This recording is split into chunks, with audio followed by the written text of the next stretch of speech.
Baik, Assalamualaikum warahmatullahi wabarakatuh. Salam sejahtera untuk kita semuanya.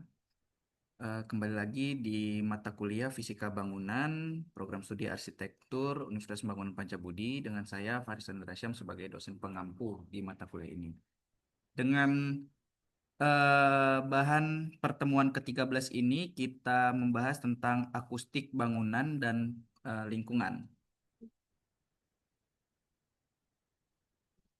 Jadi akustik bangunan merupakan sebuah ilmu pengendalian suara atau kebisingan.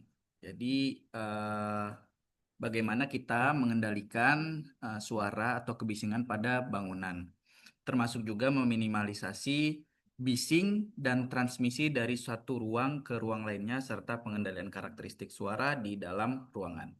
Pemahaman akan hal ini sangat penting, terutama pada bangunan-bangunan tertentu seperti konsep hall, studio rekaman, ruang kelas, atau perpustakaan yang memiliki kebutuhan akan kualitas kejelasan suara yang baik ataupun peredaman suara yang baik. Misalnya seperti di konsep hall ya, di konsep hall ini kan kita harus memberikan kualitas suara yang dapat terdengar dari ujung ke ujung gitu ya, ujung ke ujung ruangannya. Konsep hall itu kan besar, namun eh, penampil kan hanya ada di depan gitu ya, di depan ruangan.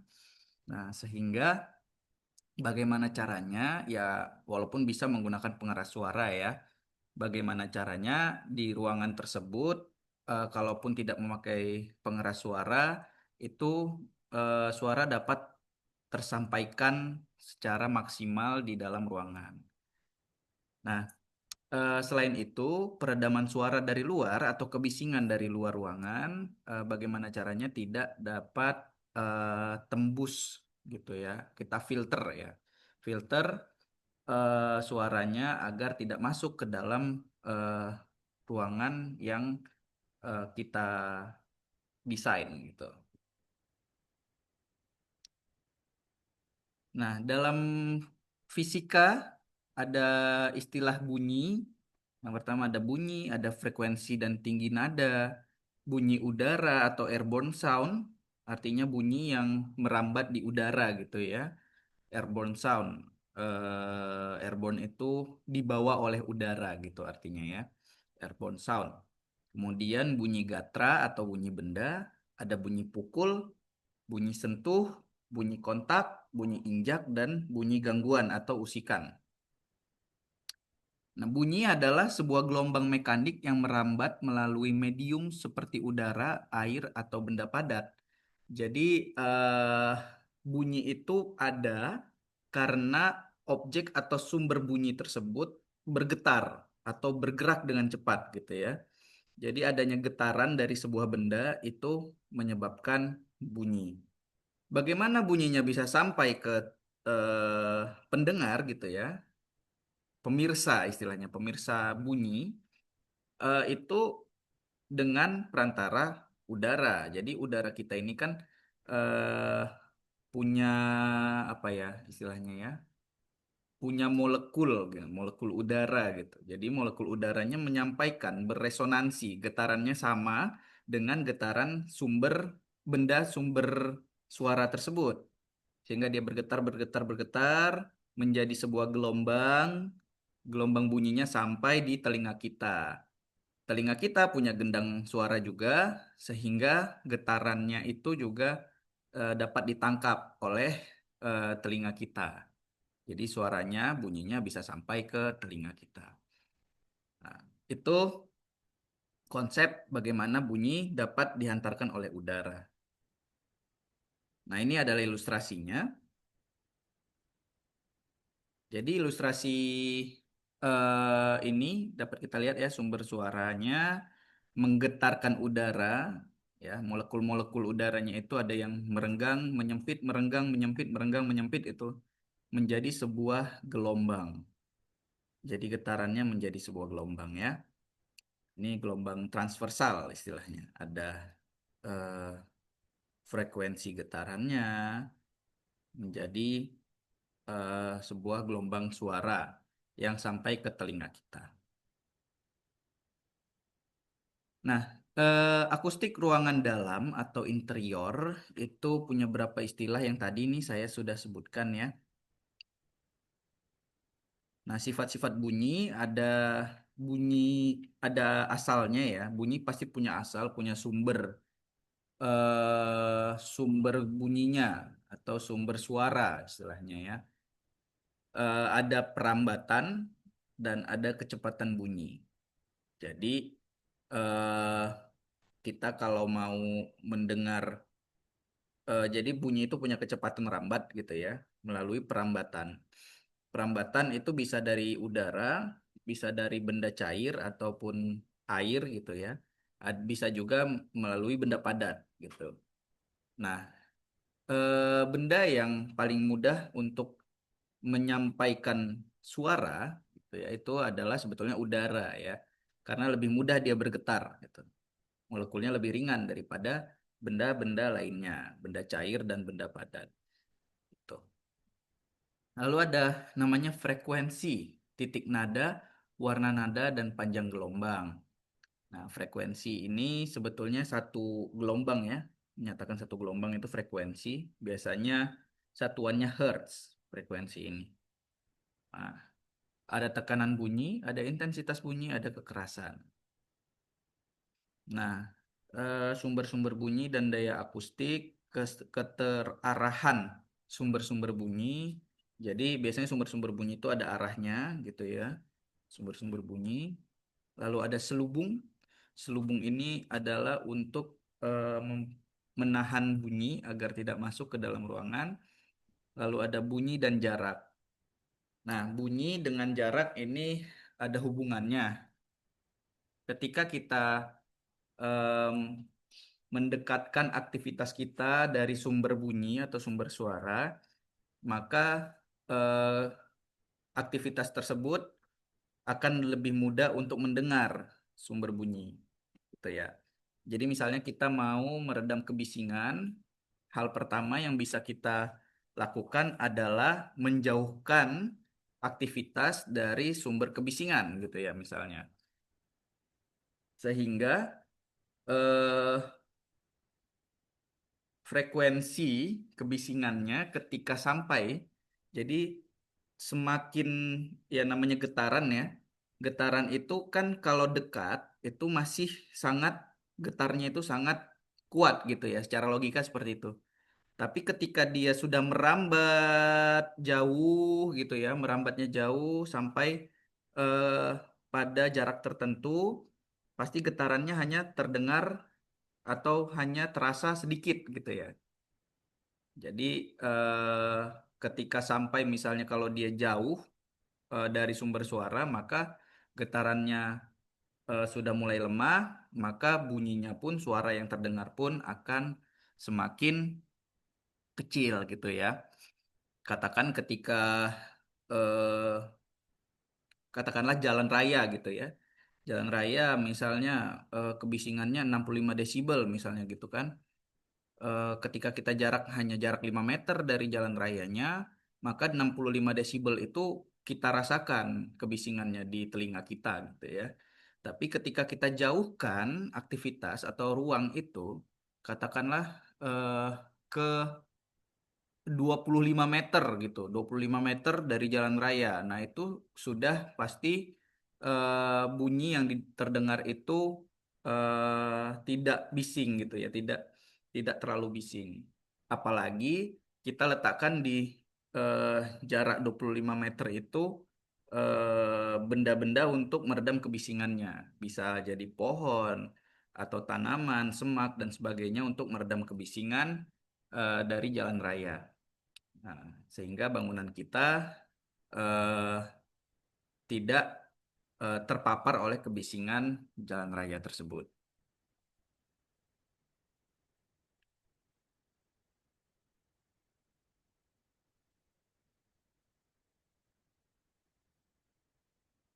Nah, persyaratan akustik dalam perancangan ini harus ada kekerasan yang cukup ya ketika kita merancang bangunan untuk efek akustik tertentu. Lalu ada difusi bunyi, ada pengendalian dengung, pengendalian dengung agar di ruangan tersebut tidak tidak gema atau dengung gitu ya di suara yang ditimbulkan. Jadi biasanya itu ada ruangan yang akustiknya buruk gitu ya. Jadi ada bunyi apapun yang kecil dia akan terdengar keras gitu. Padahal hanya gesekan kecil. Misalnya gesekan gelas dengan meja gitu ya. Padahal hanya meletakkan pelan dia terdengarnya keras. Itu ada ruangan-ruangan yang seperti itu. Biasanya di ruangan tersebut ruangannya terlalu besar gitu ya. Ruangan terlalu besar padahal aktivitasnya tidak banyak di dalam tersebut, di dalam ruangan tersebut. Jadi furniturnya pun sedikit, maka eh, ruangan tersebut ada potensi bergema atau berdengung dia eh, suara-suara di dalam bangunan tersebut. Jadi karena kan semua benda itu pasti memantulkan gelombang gitu ya, memantulkan getaran suara tersebut.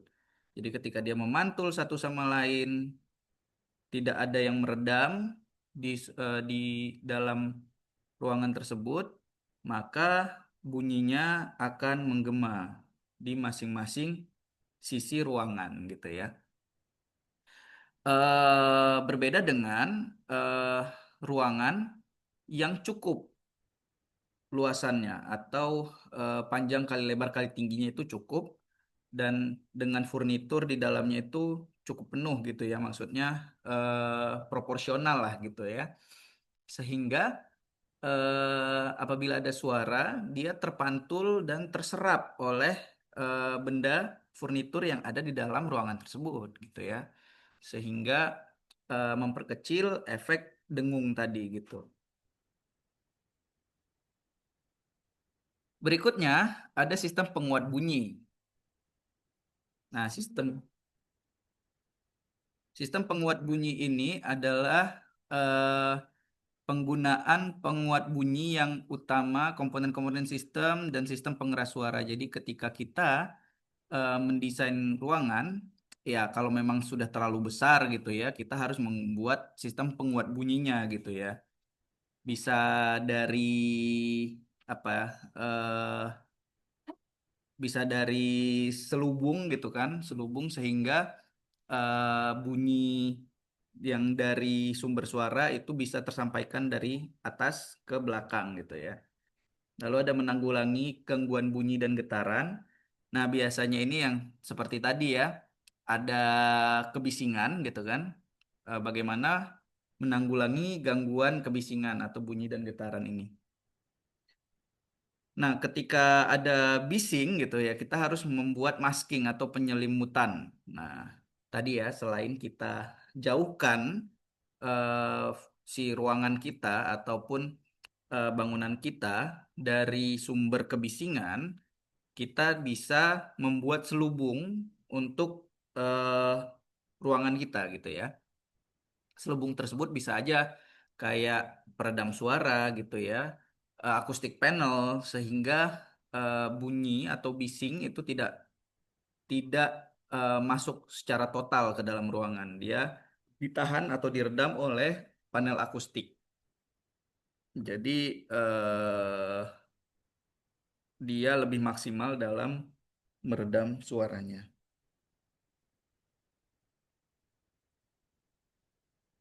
Nah, ini contoh untuk tadi ya, sistem pengeras suara yang tidak pakai mikrofon atau apapun ya. Jadi kita bisa pasang panel-panel akustik di bagian langit-langit ruangan. Ini kalau dia teater ya, teater besar. Sehingga ketika pembicara atau narasumber di bagian depan gitu ya, sumber suaranya di bagian depan ini berbicara gitu ya, dia panel-panel akustik ini ikut bergetar dan ikut memantulkan suara tersebut ke bagian penonton gitu atau pemirsanya, sehingga tidak perlu pengeras suara. Sistem panel akustik tersebut sudah menjadi pengeras suara yang mekanik gitu ya, yang mekanik. Jadi di dalam bangunan kita sudah ada sistem pengeras suaranya sendiri, tidak perlu pakai pengeras suara yang elektrik ataupun mikrofon. Nah, ini tentang kebisingan tadi. Bising adalah semua bunyi yang mengalihkan perhatian. Artinya dia bunyi yang tidak diharapkan gitu ya. Bunyi yang tidak diharapkan, lalu bisinglah dia jadinya. Jadi eh, mengganggu aktivitas di dalam ruangan bangunan kita ataupun eh, pada ruang-ruang yang kita desain gitu ya. Kita nggak menginginkan kebisingan itu. Nah, kebisingan ini bisa juga menjadi berefek pada kerusakan pada pendengaran, bisa juga pada bangunan yang tempat kita tinggal itu apa ya tidak nyaman jadinya. Di ruangan kantor juga bisa aja tidak nyaman, bisa juga di perpustakaan misalnya gitu ya, membutuhkan ruangan yang tenang, tapi di ada yang kebisingannya bisa tetap masuk gitu. Itu kan jadi tidak nyaman gitu. Nah, jadi sumber kebisingan ini bisa bising interior, ada bisa bising eksterior gitu. Kalau bising interior berarti bisingnya itu dari dalam ruangan itu sendiri atau dari sebelah ruangannya gitu ya. Jadi ada bergema, terus misalnya dindingnya tidak mampu untuk meredam suara dari ruangan di sebelahnya. Itu bisa menjadi kebisingan terhadap ruangan eh, yang kita desain gitu ya. Bisa juga bising dari luar, ini yang ilustrasi seperti yang saya jelaskan tadi. Bising itu dari jalan raya gitu misalnya ya. Nah, bising dari jalan raya ini bisa diblok dengan bukitan tanah gitu kan, atau dengan tadi ya tanaman, tanaman itu bisa di blok gitu. Nah, kembali bangunannya yang kita desain kita jauhkan dari sumber suara.